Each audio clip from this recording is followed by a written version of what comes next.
Hello friends, मैं हूं Nitin Niharika technology से।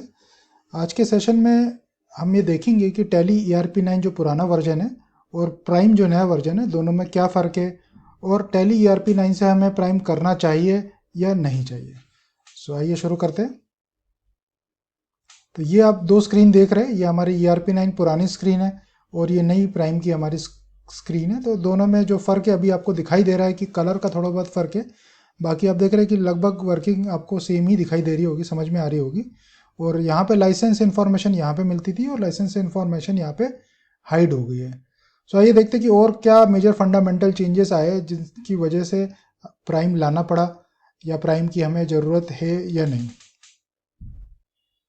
तो टैली प्राइम जो है हमारा एक फुल्ली 64 बिट सॉफ्टवेयर है। टैली ERP9 के दो वर्जन थे, 32 बिट और 64 बिट।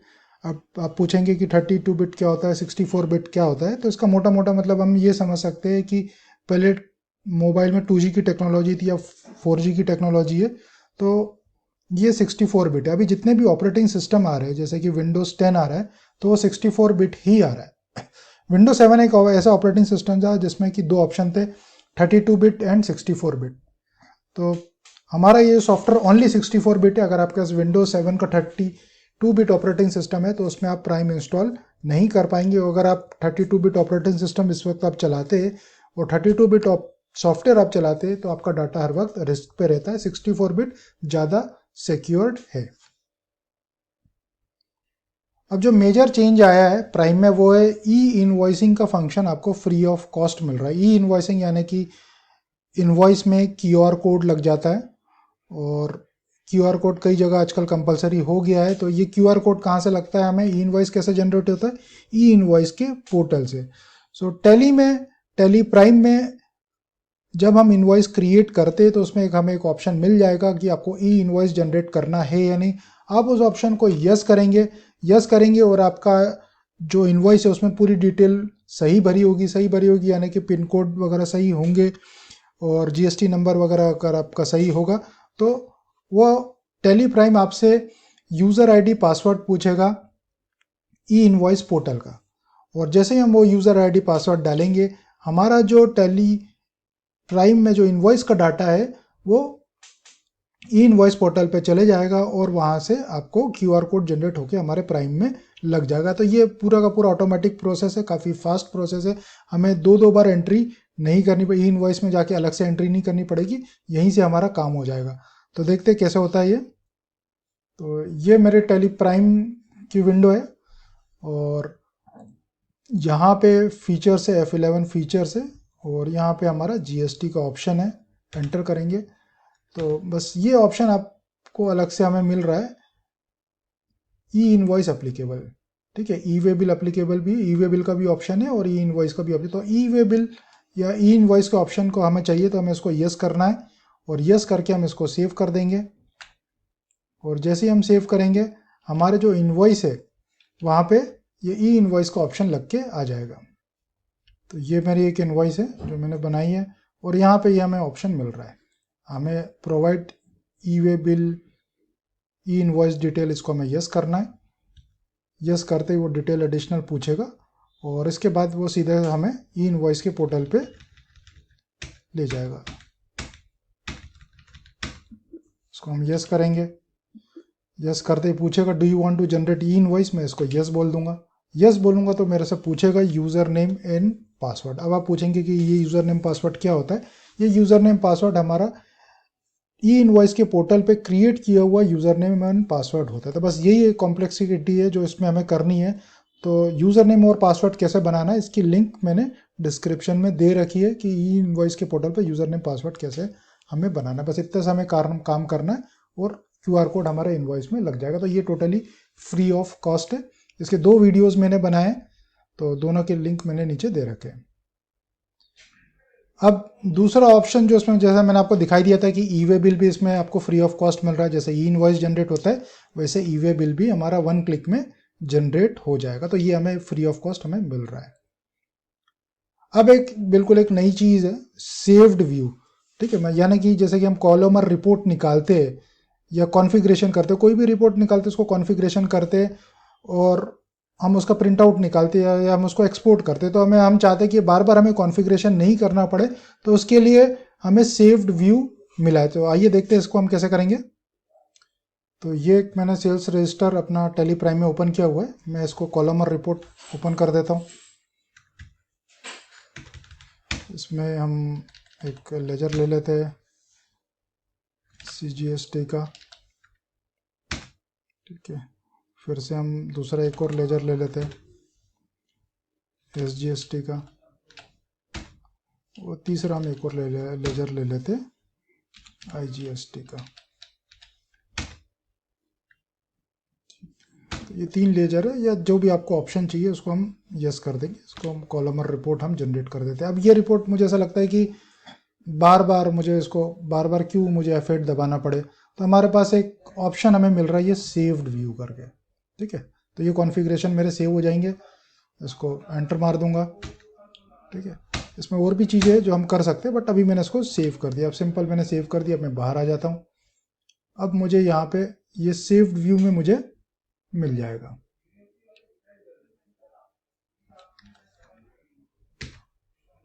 ये हमारा रजिस्टर हमें मिल जाएगा, कॉलम और रिपोर्ट मुझे मिल जाएगी।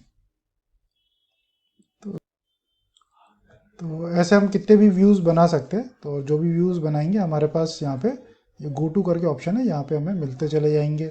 तो जैसे भी आपको कॉन्फ़िगरेशंस आपको बार बार सेव नहीं करना पड़ेगा, बस यहाँ पे क्लिक करना है और हम क्लिक करेंगे तो हमें दिखाई दे देगा। अब जो एक और मेजर चेंज आया, हमें प्रिंटिंग में प्रॉब्लम आती थी। प्रिंटिंग में मतलब हमारे पास बहुत सारे आइटम ज़्यादा हो जाते थे, ठीक है। तो आइटम ज़्यादा हो जाते थे तो हमें बार बार उसको प्रिंट कॉन्फ़िगरेशन को सेव करना है। तो एक सिंपल सा एक ऑप्शन दे दिया प्रिंट ऑप्टिमाइजेशन का। हम जैसे उस प्रिंट ऑप्टिमाइजेशन को दबाएंगे तो जो मैक्सिमम आइटम्स है वो इनवॉइस में ले लेगा। ये हम देखते हैं इसको कैसे करते हैं। तो ये मेरी एक इनवॉइस है, इसमें काफ़ी सारे आइटम है। अब मैं इसका प्रिंट देखना चाहता हूँ। यहाँ पे जाऊँगा, प्रिंट में जाऊँगा और कंट्रोल P दबा के यहाँ से अभी प्रिंट में हमारे पास ये देखिए एक और नई चीज़ आ गई है कि ERP9 और प्राइम में ये फ़र्क होता था कि यहाँ पे कॉन्फ़िगर प्रीव्यू के लिए मुझे I दबाना है, प्रिंट के लिए P दबाना है। तो मैं यहाँ पे ये दबा रहा हूँ, ठीक है। तो अब ये मेरे पास कितने पेजेस आ रहे हैं, 1 2 3 4, ये 4 पेज में मेरा इनवॉइस आ रहा है। तो इसके लिए हमें क्या कस्टमाइजेशन खरीदना पड़ता था। अब टैली ने, मैं इसको एस्केप कर देता हूँ। एस्केप करूँगा तो अब देखिए मेरा ये ऑप्शन ख़त्म नहीं होगा। ERP9 में क्या प्रॉब्लम आती थी कि हम जैसे ही एस्केप दबाएंगे हमारा इनवॉइस पे आ जाएगा, ठीक है। तो ये विंडो, हमारी प्रिंट वाली विंडो ख़त्म नहीं होगी। अब मुझे इसको कॉन्फ़िगर करना है। कॉन्फ़िगर करने के लिए हम F12 दबाते थे, अब हम यहीं से डायरेक्टली कॉन्फ़िगर कर देंगे। कॉन्फ़िगर क्या करना है, मैंने आपको बताया था ऑप्टिमाइजेशन। तो यहाँ पे मुझे OP मतलब कीवर्ड्स में मुझे कुछ याद रखने की जरूरत नहीं, बस ऑप्टिमाइज मुझे पता है। ये optimize printing to save paper, इसको मैं एंटर मार दूंगा और ये ऑप्टिमाइज हो जाएगा। इसको एस्केप दबाऊंगा और दोबारा से एस्केप दबाऊंगा तो यही मेरी विंडो ओपन रहेगी। अब यहाँ पे हम प्रीव्यू देख लेंगे। सो प्रीव्यू देखेंगे तो अब ये 4 पेज का ऑटोमेटिकली इसने 3 पेज में मुझे कर दिया, और ये दिखने में भी मुझे अभी अच्छा लग रहा है। तो ये भी, इसके लिए हम काफ़ी पैसे खर्च करते थे, तो ये भी हमारा काफ़ी अच्छा चेंज इसके अंदर आया है। अब एक और बात आती है, कई लोग हैं जो ERP9 से प्राइम करना चाहते हैं, बट उनको ऐसा लगता है कि नहीं यार, हमें तो यार ERP9 पता नहीं हम चला पाएंगे नहीं के या नहीं चला पाएंगे। तो टैली ने ऐसा प्रोविज़न अभी दे रखा है कि हम दोनों चीज़ एक साथ चला सकते हैं। यानी अगर हमने प्राइम में कन्वर्ट कर लिया और मुझे ऐसा लगता है कि नहीं चला पाऊंगा, तो ERP9 भी मैं चला सकता हूँ। जैसे कि ये मैंने एक ही लाइसेंस को मतलब ERP9 और प्राइम दोनों पे चला सकते हैं। तो देखते कैसे होता है। तो ये मेरा ERP9 है, ठीक है, ये भी उसी लाइसेंस पे चल रहा है, और ये मेरा प्राइम है, और ये मैं आपको चला ही रहा हूँ प्राइम, और ये भी सेम लाइसेंस पे चल रहा है। इसको कॉन्फ़िगर कैसे करेंगे उसका वीडियो हमने अलग से बना रखा है। तो मतलब कोई चिंता वाली बात नहीं है, अगर आप प्राइम करते तो भी हम ERP9 चला सकते हैं। अब एक और मेजर जो चेंज आया है वो हमारा लाइसेंस हमारा हाइड हो गया है प्राइम में। जैसे कोई भी अगर हम किसी वेंडर को बुलाते हमारा टैली देखने के लिए, वो हमारा लाइसेंस नहीं देख सकता, वो अबाउट में चले गया है। और ERP9 में तो हमें पता ही था, हमारा ERP9 में जो लाइसेंस होता है वो हमें नीचे ही दिखाई देता है, ठीक है। और प्राइम में जो है लाइसेंस हमें यहाँ पे, ये गेटवे ऑफ विंडो पे आ जाता हूँ मैं, तो यहाँ पे नहीं दिखाई देगा, वो अलग से हमें यहाँ पे हेल्प में जाके, अबाउट में जाके हमें दिखाई, यहाँ पे लाइसेंस की डिटेल हमें दिखाई देगी। तो ये काफ़ी अच्छा चेंज है कि हमारा लाइसेंस, क्योंकि हम जो पैसा, टैली तो फ्री होता ही है, हम जो पैसा खरीद देते हैं वो किसका देते हैं, लाइसेंस का देते हैं। तो हमारे लाइसेंस की इन्फॉर्मेशन हम किसी को भी क्यों दें। तो ये मतलब मैं समझता हूँ कि काफ़ी ज़रूरी था। अब जो एक काफ़ी मेजर चेंज आ गया, जैसे मैं आपको चला के दिखा रहा था, गो टू करके दिखा रहा था, गो टू करके एक ऑप्शन हमें दिखाई देने लगा हुआ है। तो ये ऑप्शन हमें रिपोर्ट्स देखने के लिए हमें कोई भी कीज़ याद रखने की ज़रूरत नहीं है। ठीक है, मतलब सर्च सर्च जैसे होता है ना, गूगल में हम सर्च करते हैं, तो ये समझ लीजिए कि गो टू जो है वो टैली का गूगल है। आपको कोई चीज़ याद नहीं आ रही, कीज़ याद नहीं आ रही, तो आप सर्च कर लीजिए। ठीक है, तो अब हम देखते हैं कैसे सर्च करेंगे। भाई ये टैली है, यहाँ पे हम ये गो टू का ऑप्शन हमें दिखाई दे रहा है। मुझे देखना है यार जीएसटी की रिपोर्ट देखनी है यार, जीएसटी मुझे पता नहीं कहाँ चले गया, तो मैं जीएसटी लिखूंगा। अब जीएसटी से रिलेटेड मैंने की लिख दिया, अच्छा GSTR 1 देख लेता हूँ। ठीक है, नहीं तो GSTR 2 देख लेता हूँ। ये देख लिया मैंने, फिर से एस्केप दबाया। अब मुझे अच्छा ध्यान आता है कि अच्छा मैं स्टॉक की भी तो देख लेता हूँ, स्टॉक भी तो देखना है मुझे, STOC के। तो अब आपको पता चलेगा कि यार टैली में इतनी सारी स्टॉक की रिपोर्ट है। तो बोलेंगे अरे वाह यार, हमें तो पता ही नहीं थी, हम तो सिर्फ स्टॉक समरी देखना जानते थे। ठीक है, तो इस तरह से काफ़ी सारी ओवर ड्यूज रिसीवेबल की रिपोर्ट है भाई, किससे कितने पैसे लेने। तो ये सारी की सारी रिपोर्ट्स हमारी किस में आ गई है, गो टू के अंदर आ गई है। जो कि पहले हम ERP9 में, आपको पता है कि कैसे करते हैं। ERP9 में एक बार मैं आपको दिखा देता हूँ। ये मेरा ERP9 है। अब इसमें मैं जाऊँगा, फिर डिस्प्ले में जाऊँगा। अच्छा, फिर मुझे देखना पड़ेगा कि कौन सी रिपोर्ट है। अच्छा, स्टेटमेंट ऑफ अकाउंट में जाके आउटस्टैंडिंग में देखूँगा। ठीक है, या अकाउंट्स बुक में जाके मैं लेजर देखूंगा। तो ये मतलब आप समझे कि काफ़ी एक, मुझे भी काफ़ी कॉम्प्लिकेटेड सा लगता था कि हम सॉफ्टवेयर चलाने के लिए कोई चीज़ याद रखने की ज़रूरत क्यों है। सो अब हमारे पास एक बिल्कुल ही एक धमाकेदार फीचर है टैली का, है मल्टीटास्किंग। अच्छा, तो मल्टीटास्किंग से आप समझ रहे होंगे कि मतलब कई सारी चीज़ मैं एक साथ कर सकता हूँ। मतलब एक बिल, दो बिल बना लूँगा एक साथ। तो बिल्कुल आप सही समझ रहे हो, बिल भी बना लोगे, साथ में रिपोर्ट्स भी देख लोगे। ठीक है, तो एक साथ कई सारे वाउचर ओपन करके काम हम कर सकते हैं। जैसे कि बिल बनाते वक्त GST रिपोर्ट देखना, या मास्टर को अल्टर करना। यानी कि बिल बनाते वक्त मुझे ध्यान, बिल बना लिया उसके बाद मुझे ध्यान आया कि इसमें फ़ोन नंबर तो डाला ही नहीं है, तो वो हम कर सकते हैं। तो आइए हम देखते हैं कैसे करेंगे। तो ये टैली प्राइम में मैंने एक बिल ओपन किया हुआ है। अब ये बिल बनाते बनाते बनाते क्या हुआ कि अचानक मुझे ध्यान आया कि अब जैसे मैं इसका प्रिंट देख लेता हूँ। सबसे पहले तो प्रिंट में जाता हूँ और फिर मैं प्रीव्यू का बटन दबाता हूँ। अरे यार, इसमें तो कॉन्टैक्ट नंबर है ही नहीं। अब कॉन्टैक्ट नंबर नहीं है तो अब मुझे क्या करना पड़ेगा, ERP9 की अगर आप बात करते हो तो क्या करना पड़ेगा, मुझे इस लेजर को अल्टर करना है तो पूरा बैक जाना है। फिर बैक जाते जाते इस पे जाऊँगा, फिर कंट्रोल एंटर मार के वहाँ पे सेव करूँगा। बट अब यहाँ पे एक आसान तरीका हो गया। यहाँ पे जैसे गो टू हमने बताए थे आपको, गो टू में गए और यहाँ पे अल्टर मास्टर का ऑप्शन है। अल्टर मास्टर किया, लेजर को हमने अल्टर किया, लक्ष्मी ट्रेडर्स, देखिए मेरा इनवॉइस बंद नहीं हुआ है, वो चालू है अभी भी। लक्ष्मी ट्रेडर्स को अल्टर किया, यहाँ पे मोर डिटेल्स में चले गए और यहाँ पे कॉन्टैक्ट नंबर मैं उसका डाल देता हूँ। ठीक है, मैं अपना नाम ही डाल देता हूँ, 169947561, ये डाला। ईमेल ID gmail.com, ये डाला। अब इसको कंट्रोल A हमने कर दिया। ठीक है, और भी कुछ करना, जैसे GST नंबर वगैरह देना है, अगर भूल गए तो हम यहाँ से दे सकते हैं। अब मैं प्रीव्यू देख लेता हूँ इसका। प्रिंट में गए, अभी प्रीव्यू हमने देखा और जूम करके अब देखो ये आ गया ऑटोमेटिकली यहाँ पे। तो बिल मेरा वहीं का वहीं है। तो इस तरह से मैं कई सारे टास्क पूरे कर सकता हूँ। जैसे कि ये तो एक टास्क था कि इसी में बिल में चेंज करना था। अब अचानक आ गया कि यार मुझे देखना है कि भाई मेरा बैलेंस बता दो। भाई कोई भी आया, उसने बोला कि मुझे बैलेंस बता दो, जैसे या एडमिन एडली चार्जेस करके मुझे बैलेंस देखना था, मैंने देख लिया। एस्केप दबाऊंगा, फिर से मेरा बिल चालू है। इसके अलावा मुझे अब GST रिपोर्ट देखनी थी, गो टू में गया, GSTR 1 ओपन किया। अब खैर इसमें कोई रिपोर्ट है नहीं अभी करंटली, तो मेरी रिपोर्ट्स भी मुझे दिख जाएगी। तो GST रिपोर्ट्स या कुछ भी हमें करना है तो मैं कर सकता हूँ। या मान लीजिए कि मुझे कुछ नया ही वाउचर बना देना है। ठीक है भाई, मुझे ये वाउचर नहीं बनाना भाई, एक पेमेंट वाउचर बना, सामने वाला आया कि भाई पेमेंट कर दो, तो क्रिएट वाउचर में गया और चाहो तो सेल्स का वाउचर दूसरा मैं बना सकता हूँ, या पेमेंट में F5 करके भाई पेमेंट मैंने कर दी। भाई पेमेंट करके मैंने उसको पेमेंट का वाउचर को मान लीजिए कैश से मैंने पेमेंट कर दी, ठीक है। और मतलब ट्रांसपोर्ट चार्जेस का पेमेंट में मान लीजिए 500 रुपये मुझे करना था, ये मैंने पेमेंट इसको कर दिया, ठीक है। और वापस से मैं अपने सेल के वाउचर में आ गया। तो आप देखेंगे कि मल्टीटास्किंग जो है वो टैली प्राइम में पॉसिबल है, और ये मैं समझता हूँ कि बहुत ही एक धमाकेदार फीचर है। इससे हमारे काफ़ी सारे काम आसान हो जाते हैं, मेरे तो होते ही है। और बस यही कहूँगा कि और क्या चाहिए ज़िंदगी में। अब एक और नई चीज़ है, जैसे कोई भी टैली रिलीज़ देता है, तो रिलीज़ देता है मतलब नया वर्जन आता है, तो हमें पता ही नहीं पड़ता ERP9 में, बट टैली प्राइम में हमें पता चल जाएगा। अब आप पूछेंगे कैसे पता चलेगा, यहाँ पे F1 में अलर्ट आने, अभी कोई रिलीज़ आया नहीं है, तो यहाँ पे हमें ऑटोमेटिकली यहाँ पे ब्लिंक होने लगेगा कि अपग्रेड कर लो, ठीक है। तो ये भी एक अच्छा ऑप्शन है, क्योंकि हम पैसे दे ही रहे, हमने अपग्रेड कराया ही है, तो हमें पता तो चले कि नया रिलीज़ कब आ गया है।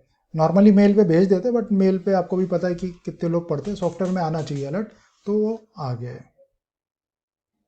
तो अब ये तो बात हो गई कि यार ये तो मतलब फंडामेंटल चेंज आएगी कि यार मतलब ये चीज़ें तो बदल ही गई है। अब कुछ चीज़ें ऐसी हुई है कि जो वर्किंग में बदला है, कि भाई क्या चीज़ मतलब हम कुछ पहले कुछ चीज़ों को अलग तरीके से करते थे, अब हम टेली प्राइम में हम नई तरीके से हम करेंगे। सो देखते हैं हम कुछ क्या क्या चीज़ बदली है। तो one create link for ledger and item, मतलब एक ही में क्रिएट, यहाँ पे जैसे कि ये मेरा टैली है, तो यहाँ से मुझे कुछ भी क्रिएट करना है, ठीक है। तो गेटवे ऑफ टैली में क्रिएट करना है, चाहे वो लेजर करना है, चाहे वो आइटम करना है, चाहे पेरोल हो, चाहे जो कुछ भी हो क्रिएट करना है, तो मैं क्रिएट में कर दूंगा। अगर हम इसको देखते हैं ERP9 में क्या होता है कि भाई अकाउंट्स इन्फो में जाऊंगा तो लेजर बनेंगे, फिर इन्वेंट्री इन्फो में जाऊंगा तो आइटम बनेंगे। तो ये मतलब मुझे तो ऐसा लगता है कि ये अजीब सा था भाई, क्रिएट तो क्रिएट होता है, हमें अलग अलग जाने की ज़रूरत क्या है। अब दूसरा एक बहुत ही बढ़िया चेंज आया है कि यार one alter link for ledger and item, मतलब अल्टर करने के लिए भी एक ही लिंक, ठीक है। तो देखते हैं कैसे होता है। तो जैसे क्रिएट था, अब यहाँ पे अल्टर आ गया। अब अल्टर मुझे मतलब कि कोई चीज़ लेजर में चेंज करना है तो अल्टर करके लेजर में चेंज कर लूँगा, या स्टॉक में करना है, या यूनिट्स में करना है, या ग्राउडाउन में कुछ भी चेंज करना है तो अल्टर से एक ही जगह से हो जाएगा। अब ERP9 में कैसा होता था, ERP9 में जाना है, अकाउंट्स में जाऊँगा, फिर लेजर में जाऊँगा, फिर अल्टर, मतलब काफ़ी वेस्टेज ऑफ टाइम वाली बात थी। अब वो हमने काफ़ी इजी कर लिया, तो अगर वर्किंग फास्ट करनी है तो मैं समझता हूँ कि प्राइम काफ़ी हेल्प करेगा। अब जो तीसरा मेजर चेंज आया, one voucher link for accounting and inventory vouchers. तो वन वाउचर लिंक मतलब कि जैसे कि क्रिएट और अल्टर का था, अब यहाँ पे ये वन वाउचर लिंक, एक ही वाउचर, एक ही यहीं पे आ गए सारे के सारे वाउचर, अब चाहे अकाउंटिंग हो चाहे इन्वेंट्री हो। तो आप राइट साइड में देख रहे हो कि ये सारे वाउचर दिख रहे हैं। अगर आपको जो वाउचर नहीं दिख रहे, यहाँ पे अदर वाउचर्स F10 दबाएंगे तो आपको सारे वाउचर दिखाई दे देंगे, चाहे वो इन्वेंट्री के हो, चाहे परचेस ऑर्डर के हो, सेल्स ऑर्डर के हो। और जो आपको हाइड हो रहे हैं वहाँ पे उसको हम देखने के लिए शो इनएक्टिव करेंगे। तो ठीक है, शो इनएक्टिव करेंगे, तो ये हमें इनएक्टिव था, बाकी तो एक्टिव कर लिए थे मैंने। तो अगर आपको नहीं दिखाई दे रहे होंगे तो शो इनएक्टिव करेंगे, और ये आपको इनएक्टिव वाउचर यहाँ पे दिखाई देंगे, और उसको हम एंटर मारेंगे तो एक्टिव हो जाएगा। अब हम ERP9 में क्या होता था, मुझे भैया अकाउंटिंग वाउचर में जाना है तो सेल्स परचेज के वाउचर है, मुझे कीज़ याद रखनी है, ठीक है।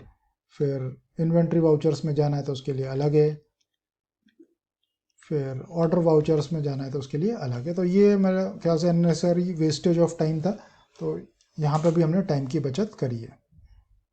अच्छा, एक और जो बढ़िया चेंज आया है वो ये है कि डे बुक हमें गेटवे ऑफ टैली में ही मिल गया। मतलब भाई डे बुक तो आपको पता ही है कि हमें चाहिए ही रहता है, तो हमें डिस्प्ले में जाके देखना पड़ता, तो यहीं पे हमें डे बुक मिल गया। तो ये हमें डे बुक की रोज़ की ज़रूरत पड़ती है, तो ये काफ़ी अच्छा चेंज। और जो एक और चेंज है हमारा पास, to activate any vouchers, open voucher, press F10, show inactive, then enter to active. मतलब कोई भी वाउचर को एक्टिवेट करना काफ़ी आसान हो गया। तो हम देखते हैं एक आध वाउचर एक्टिवेट करके। सो वाउचर्स में जाऊँगा, यहाँ पे ये F10 दबा दूंगा, या अदर वाउचर्स में जाऊँगा। इसमें तो मेरे पास ज़्यादातर एक्टिवेट ही है, बट फिर भी मैंने इनएक्टिवेट, तो ये मेरा अभी एक्टिवेट नहीं है, तो इसको एक्टिवेट करने के लिए मुझे क्या करना है, एंटर दबा देना है और एक्टिवेट, यस। तो ये काफ़ी सिंपल है, तो एक्टिवेट आपका यहीं से हो जाएगा। अब उसी तरह से कोई वाउचर हमारा हमें नहीं चाहिए, हमें भाई एक्टिवेट कर दिया, मेरे यूज़ का है ही नहीं वो, अब मुझे नीचे मैंने उसको कुछ देर के लिए चलाया, अब मेरे को उसकी ज़रूरत नहीं है, तो उसको डीएक्टिवेट करना भी काफ़ी आसान है। तो गेटवे ऑफ टैली में जाएंगे, अल्टर जाएंगे, वाउचर्स में जाएंगे, फिर वाउचर को सिलेक्ट करेंगे, एक्टिवेट वाउचर के ऑप्शन को नो करेंगे। देखते हैं कैसे करेंगे हम। तो गेटवे ऑफ टैली पे आ जाता हूँ मैं, यहाँ पे अल्टर में जाऊँगा, फिर अल्टर किसको करना है, वाउचर को, ठीक है। अब वाउचर को मुझे जॉब वर्कआउट का वाउचर है, इसको अभी मैं इसको नो कर देता हूँ, मुझे इसकी ज़रूरत नहीं है। एन दबाना है, कंट्रोल ए दबा देता हूँ, सेव हो गया, बाहर आ जाता हूँ, यहाँ पे वाउचर्स में चेक करता हूँ F10 में, तो शो इनएक्टिव देख लेता हूँ मैं, तो ये मेरा डीएक्टिवेट हो गया। तो काफ़ी आसानी से हमारा वाउचर डीएक्टिवेट भी हो जाता है। अच्छा, एक और जो हमारे पास बहुत मेजर प्रॉब्लम आती थी कि डेटा पाथ हमें सेट करना है। भाई टैली में आपको पता है कि डेटा पाथ क्या करना पड़ता है, कॉपी करके पेस्ट करना पड़ता है। जैसे कि मैं टैली ERP9 की बात कर रहा हूँ, तो टैली ERP9 में मुझे डेटा पाथ क्या करना पड़ेगा, F12 दबाऊंगा, फिर डेटा कॉन्फ़िगरेशन में जाऊंगा। अब यहाँ पे कोई क्या ब्राउज़ का ऑप्शन नहीं है, मुझे मतलब डेटा पाथ चेंज करना था, भाई ब्राउज़ का ऑप्शन होता, तो अब ये कॉपी करके पेस्ट करना कई लोगों को नहीं समझ में आता है। तो अब हम देखते हैं प्राइम में हम कैसे करेंगे। सो प्राइम में हम गेटवे ऑफ टैली पे आ जाते हैं। तो अब यहाँ पे बड़े आसानी से डेटा पाथ हम चेंज कर सकते हैं। यहाँ डेटा में जाएंगे और डेटा पाथ में हम, और ये कंपनी का जो पाथ है इसको हम सिलेक्ट करेंगे, ठीक है। और कंपनी के पाथ को हम सिलेक्ट करेंगे और मान लीजिए कि हमें इसको चेंज करना है, तो सिलेक्ट फ्रॉम द ड्राइव का ऑप्शन है, ठीक है। ई ड्राइव ले लेंगे, और मुझे पता है कि ई ड्राइव में टेली डेटा में मेरा डेटा रखा हुआ है, एंटर मार दूंगा, तो ये मेरा पाथ बदल जाएगा। सिंपल, मतलब ब्राउज़ का ऑप्शन हमें मिल गया है। तो अगर आपको कॉपी पेस्ट नहीं करना आता तो ये मैं समझता हूँ कि काफ़ी इजी है आपके। लोड डिफ़ॉल्ट कंपनीज, यस या नो, ठीक है। अगर हमें चाहिए कि टैली चालू हो और कंपनी कोई भी चालू ना हो, तो हम उसको डिफ़ॉल्ट कंपनीज बोलते हैं कि उसको हम सेट कर सकते हैं। तो वो भी आसानी से यहाँ पे हैव फन में जाएंगे, सेटिंग्स में जाएंगे, और यहाँ स्टार्टअप में पूछेगा लो डिफ़ॉल्ट कंपनी, मतलब कोई कंपनी में टैली करते हुए, अगर आप 4-5 कंपनी में काम करते, तो हम चाहते हैं कि भाई जो कंपनी हम, मतलब डिफ़ॉल्ट कंपनी कोई भी ओपन ना हो, तो हम इसको एंटर मार के यस या नो हम कर सकते हैं। तो ये एक और चेंज आपको यहाँ पे देखने को मिला। तो ये मतलब एक तरह से विंडो बेस्ड थोड़ा थोड़ा होते जा रहा है। तो अब कंपनी को अल्टर करना है, तो हम देखते हैं कैसे होता है टैली प्राइम में। तो कंपनी को अल्टर करना है, तो यहाँ पे कंपनी में चले जाएंगे और यहाँ पे हम अल्टर कर लेंगे, ठीक है। तो ये भी मतलब सीधे माउस क्लिक से हमारा अल्टर हो जाएगा। आपको ऐसा लगता है कि नाम, फ़ोन नंबर वगैरह कुछ भी चेंज करना है, तो ये तुरंत ही आसानी से हो जाएगा। ERP9 में थोड़ा सा मुश्किल है। अब इसके अलावा कंपनी में हमें लोगो लगाना, ये एक बेसिक प्रॉब्लम आती थी। अब लोगो ERP9 में तो काफ़ी अंदर जाके लोगो मिलता है आपको, बट प्राइम में हमने बिल्कुल सामने ही लोगो दे दिया है। तो ऑब्वियसली प्रिंट में जाएंगे हम, इसमें कॉन्फ़िगरेशन में जाएंगे, और ये इंक्लूड लोगो यहीं से हमें एंटर मार देना है और इसको हमें यस करना है, ठीक है। वो पूछेगा, पाथ पूछेगा, ब्राउज़ करके हम यहाँ से जो भी पाथ देंगे लोगो हमारा लग जाएगा। तो बड़े आसानी से लोगो भी हम अपने इन्वॉइसेस में, अपने कंपनी में हम लगा सकते हैं। अब प्रिंट कॉन्फ़िगरेशन काफ़ी इजी कर दिया है। प्रिंट कॉन्फ़िगरेशन ERP9 में काफ़ी मुश्किल होता था, हमें बहुत सारे ऑप्शन, जैसे मैं आपको ERP9 का दिखा देता हूँ विंडो। हम कोई भी वाउचर्स में चले जाए, यहाँ पे हमें प्रिंट देना है, ठीक है। ये सेल्स वाउचर है मेरे, यहाँ पे मुझे प्रिंट करना है। तो इसमें पहले तो मुझे देखना पड़ता था कि प्रीव्यू है या नहीं, ठीक है। अब गलती से प्रीव्यू अगर नहीं होता तो सीधा प्रिंट ही निकल जाता था। अब मुझे इसको प्रीव्यू देखना है, तो इसको मैं यस करूँगा, या इसको मुझे कॉन्फ़िगर करना है, ठीक है। तो कॉन्फ़िगर करना है तो मुझे एक एक चीज़ मेरे को पढ़ना पड़ता था कि यार मुझे अब ये सब की मुझे ज़रूरत नहीं है, मुझे कोई स्पेसिफिक आइटम की ज़रूरत है, तो मैं चाहता था कि वो सर्च में आ जाए, ठीक है। तो वो ERP9 ने इसको काफ़ी इजी कर दिया, इस कॉन्फ़िगरेशन को इजी कर दिया है। जैसे ये कॉन्फ़िगरेशन है, अब इसके अंदर F12 दबाएंगे तो हमें और कॉन्फ़िगरेशन दिखाई देंगे। तो मतलब दो दो बार कॉन्फ़िगरेशन देखना तो मुझे भी काफ़ी अजीब सा लगता था ये सब करना। ठीक है, याद हो गया था, बट जिसको याद नहीं होता ये करना अभी भी काफ़ी मुश्किल काम है। तो वो चीज़ हमारे प्राइम में काफ़ी ईजी कर दी है। तो हम देखते हैं कैसे होता है। तो ये मेरे एक सेल्स इनवॉइस है, इसको हम प्रिंट देखते हैं और इसको मैं प्रिंट कर रहा हूँ। ठीक है, अब प्रिंट कर रहा हूँ तो अब यहाँ पे मुझे प्रीव्यू है या नहीं वो ऑप्शन तो है ही नहीं। ठीक है, मतलब हम यहाँ पे प्रिंट करूँगा तो प्रिंट हो जाएगा, प्रीव्यू दबाऊंगा तो प्रीव्यू आ जाएगा, और प्रीव्यू दबाऊंगा, एस्केप दबाऊंगा तो वापस यहीं पे आ जाएगा। ठीक है, मुझे वापस से ये Alt+P नहीं दबाना पड़ेगा प्रिंट के लिए। अब मुझे जो कॉन्फ़िगरेशन करना है, मुझे देखना है कि यार कोई चीज़ मुझे यस या नो करनी है। तो जैसे कि मुझे HSN चाहिए तो HSN लिख दूंगा मैं। ठीक है, जैसे कि मुझे HSN शो करना है या नहीं करना तो HSN लिखूंगा, यहाँ पे शो HSN को एंटर मारूंगा, नहीं करना तो नो हो जाएगा, एंटर मारूंगा तो यस हो जाएगा। ऐसे GST का रेट मुझे परसेंटेज का कॉलम मुझे इनवॉइस में शो करना है, एंटर मारूंगा नो हो जाएगा, एंटर मारूंगा यस हो जाएगा। तो अब मुझे सारे के सारे ऑप्शन मुझे एक ही जगह दिखाई दे रहे हैं और एंटर मार के यस या नो में कर सकता हूँ। तो ऐसे कोई भी कॉन्फ़िगरेशन जो आपको लगता है कि यार ये चीज़ होनी चाहिए, फ़ोन नंबर है, ठीक है, अभी जैसे शो कंपनी फ़ोन नंबर, मुझे कंपनी का फ़ोन नंबर दिखाना है नहीं दिखाना, कंपनी का नाम दिखाना है नहीं दिखाना, ये जो भी चाहिए आपको बस यहाँ पे टाइप करना है, वो नीचे आ जाएगा। कोई चीज़ आपको मेमोराइज करने की ज़रूरत नहीं है। इसको एस्केप दबाएंगे और फिर हम प्रीव्यू देख लेंगे। अच्छा, हमें कोई चीज़ यहाँ पे ऐसे हटानी है तो हम आराम से हटा सकते हैं। तो टैली प्राइम में काफ़ी इंपॉर्टेंट चेंजेस हमारे लिए किए हैं। डेटा को सिक्योर किया है, ई वे बिल इनवॉइस फ्यूचर में आने ही वाला है, कंपलसरी होने ही वाला है। तो अभी से हमें प्राइम में माइग्रेट कर लेना चाहिए, और ये मैं समझता हूँ कि ज़रूरी है। Thank you very much.